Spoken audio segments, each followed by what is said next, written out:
You can actually take all of the money out of your 401k, deposit it into your bank account in cash, and just take your money out. There are some things you need to know about this and why this is not usually the option that people choose or the one that we recommend.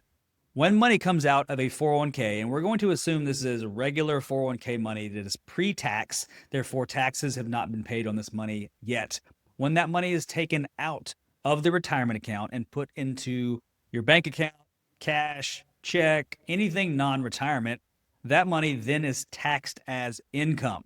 The IRS has not gotten paid yet, and they are going to get paid. So they say when you take this money out, you don't have to pay capital gains on it, but you do have to pay income tax on that money because it hasn't been paid yet. So if you take all of your money out in cash at one time, and let's say it's a bunch of money you've been saving for 40 or 50 years, you're going to owe income taxes on all of that money, and it's going to be calculated by the entire amount. For instance, let's say someone has $1 million.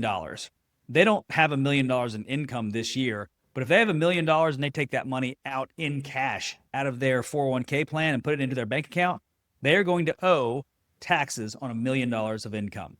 That is not a scenario that most people want to deal with. The goal is to pay your fair share of taxes, but to pay the minimum amount that is legal to the IRS over your lifetime.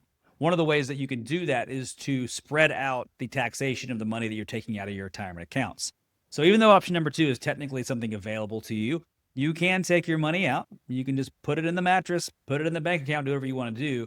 It's not usually advisable because of the taxation situation involved. And also because then you just have this lump sum of cash that you have to manage on your own, figure out how to pay yourself, figure out how to handle investments and things like that. And most people don't want anything to do with that. Because remember, retirement is paying yourself a salary, paying yourself a paycheck from the money that you have saved for the rest of your life and not running out of money. It's not as depressing as it sounds, but that's the reality, is that you are shifting from accumulating assets and saving money to distributing assets and paying yourself the money. And so you have to be very strategic with how you do that.